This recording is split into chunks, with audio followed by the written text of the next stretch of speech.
அனைவருக்கும் வணக்கம். நான் உங்கள் சரவணகுமார், சிஎஸ்கே கரியர் கைடன்ஸ் அகாடமியிலேருந்து. என்னங்க, ரெஜிஸ்டர் பண்ணிட்டீங்களா இல்லையா? இன்றைக்கி லாஸ்ட் டேட்டுங்க.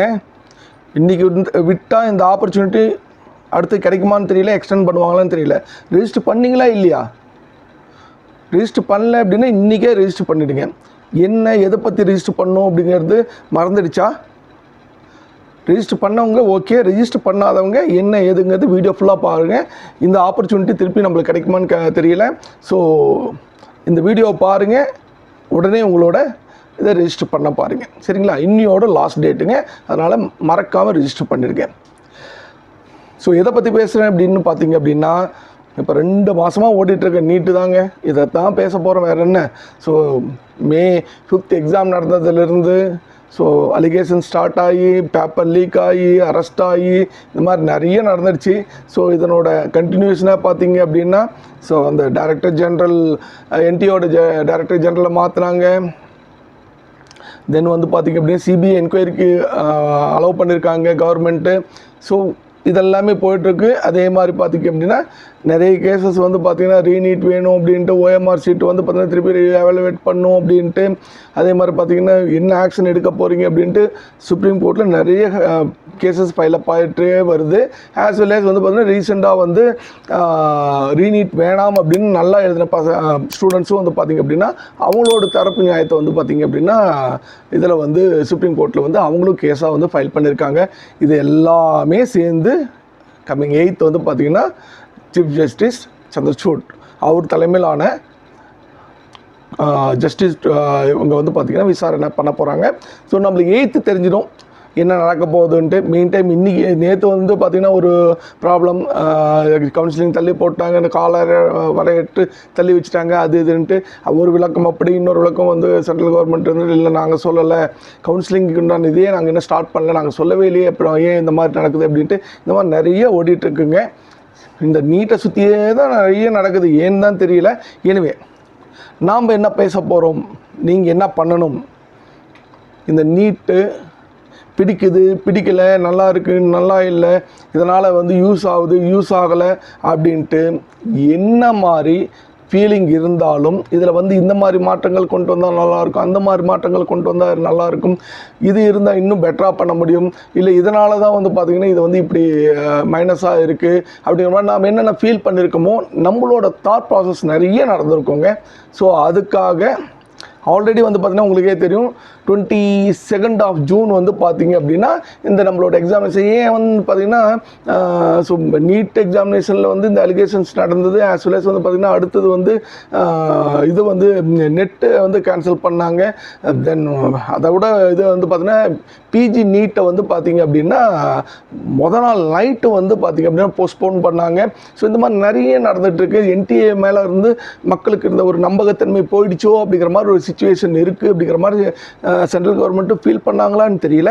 ஸோ 22 ஜூன் வந்து சென்ட்ரல் கவர்மெண்ட் என்ன பண்ணாங்க அப்படிங்கிறது ஆல்ரெடி நம்மளுக்கு தெரியும். இஸ்ரோ முன்னாள் தலைவர் டாக்டர் ராதாகிருஷ்ணன் சார் தலைமையில் வந்து பார்த்திங்கன்னா ஒரு 7 பேர் கொண்ட குழு அமைச்சிருந்தாங்க, சரிங்களா?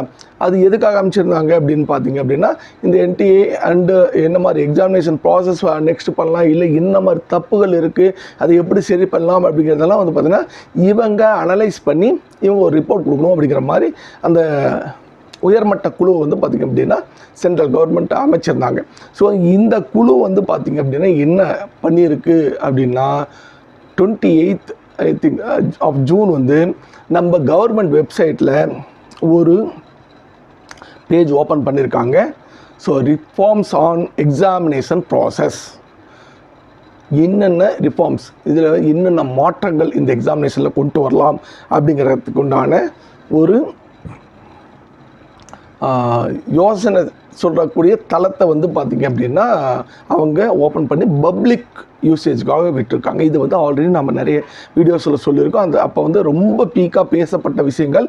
ஆனால் வந்து மக்கள் வந்து ஆஸ் யூஸ்வல் ஒவ்வொரு அடுத்தடுத்த செய்திகள் வரப்போ இதை மறந்துடுவாங்க. அதனால் வந்து மேபி அன்றைக்கே பண்ணியிருந்தவங்க பண்ணியிருப்பாங்க, என்ன ரிஃபார்ம்ஸ் கொடுக்கலாம், அவங்க மைண்ட் தாட் ப்ராசஸ் என்ன இருக்கோ அதெல்லாம் வந்து போட்டு அனுப்பிச்சிருக்கலாம். அனுப்பாதவங்க நிறைய பேர் இருக்கலாம். ஸோ அவங்களுக்கு ஒரு வாட்டி ரிமைண்ட் பண்ணால் அவங்களும் அனுப்பதுக்குண்டான வாய்ப்புகள் இருக்குது அப்படிங்கிறதுக்காக தாங்க இந்த வீடியோ. ஸோ இந்த ரிஃபார்ம்ஸ் ஆன் எக்ஸாமினேஷன் ப்ராசஸ் அந்த வெப்சைட்டுக்கு போயிட்டு, அதாவது இது வந்து பார்த்திங்கன்னா இந்தியா மை கவர்மெண்ட் வெப்சைட்டில் வந்து ரிஃபார்ம்ஸ் ஆன் எக்ஸாமினேஷன் ப்ராசஸ்ங்கிற பேஜில் போயிட்டு நீங்கள் கிளிக் ஹியர் டு சப்மிட் அப்படின்னு ஒரு பட்டன் இருக்குது, அதை கிளிக் பண்ணி உள்ளார போனீங்க அப்படின்னா நீங்கள் உங்களோட சஜஷன்ஸ் கொடுக்கலாம். ஸோ அதுக்கு தாங்க இன்னையோட லாஸ்ட் டேட்டு. ஸோ உங்களோட சஜஷன் ஆஸ் எ ஸ்டூடெண்ட்டாக உங்களோட சஜஷன் கொடுங்க. ஆஸ் எ பேரண்ட்டாக வந்து பார்த்திங்கன்னா உங்கள் பசங்க என்ன கஷ்டப்பட்டுருக்காங்க, இல்லை என்ன கஷ்டப்படுறாங்க, இப்படி இருந்தால் எப்படி இருக்கும் அப்படிங்கிற உங்களோட சஜஷன் என்ன இருந்தாலும் அதில் இன்புட்டாக கொடுங்க. ஸோ இது எல்லாமே வந்து பார்த்திங்க அப்படின்னா அடுத்த ஜென்ரேஷன், அடுத்த நெக்ஸ்ட் இயர்லேருந்து எக்ஸாம்ஸ் எழுத போகிற ஸ்டூடெண்ட்ஸ்க்கு வந்து பார்த்திங்கன்னா ரொம்ப யூஸ்ஃபுல்லாக இருக்கிறதுக்கான வாய்ப்புகள் நிறைய இருக்குது. ஏன்னா நம்மளோட ஃபீட்பேக்கே சொல்லாமல் வந்து பார்த்திங்கன்னா கவர்மெண்ட் அப்படி பண்ணியிருந்தால் நல்லாயிருக்கும், இப்படி பண்ணியிருந்தால் நல்லாயிருக்கும் அப்படின்னு சொல்கிறது எந்த விதத்தில் நியாயம்னு சொல்ல முடியாது.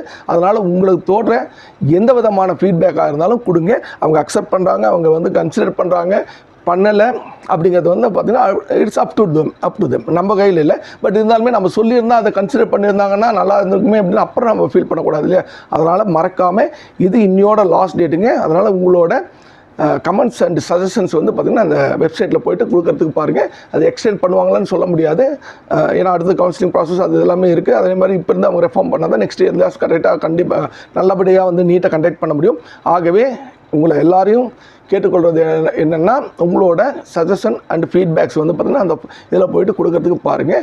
இந்த வீடியோ கண்டிப்பாக உங்களுக்கு யூஸ்ஃபுல்லாக இருக்கும். இன்னும் வேறு யாராச்சும் உங்களோட நீட் ஆஸ்பிரண்ட்ஸ் வேறு இந்த மாதிரி, ஏன்னா இது வந்து நாட் ஓன்லி ஃபார் நீட்டுங்க, என்டிஏ இந்த மாதிரி நிறைய நெட்டு கியூட் எக்ஸாமினேஷன் இது எல்லாமே என்டிஏ கீழே தான் வருது. அதனால் வந்து அதுக்கு சம்மந்தப்பட்டவங்க உங்கள் ஃப்ரெண்ட்ஸு ஃபேமிலியில் யாராச்சும் இருந்தாங்கன்னா அவங்களுக்கு இந்த வீடியோவை ஷேர் பண்ணி அவங்களையும் ஃபீட்பேக் கொடுக்குற மாதிரி செய்யுங்க, கொடுக்க சொல்லுங்கள். சரிங்களா? இந்த வீடியோ கண்டிப்பாக யூஸ்ஃபுல்லாக இருந்திருக்கும்னு நினைக்கிறேன். யூஸ்ஃபுல்லாக இருந்தால் லைக் பண்ணுங்கள், ஷேர் பண்ணுங்கள், கமெண்ட் பண்ணுங்கள். அதே மாதிரி பார்த்திங்கன்னா இது வரைக்கும் சப்ஸ்கிரைப் பண்ணலைன்னா சப்ஸ்கிரைப் பண்ணிடுங்க. பெல் ஐக்கானை மறக்காமல் டச் பண்ணிடுங்க. அப்போ தான் நாங்கள் போடுற வீடியோஸோட நோட்டிஃபிகேஷன் உங்களுக்கு வரும். Thank you very much.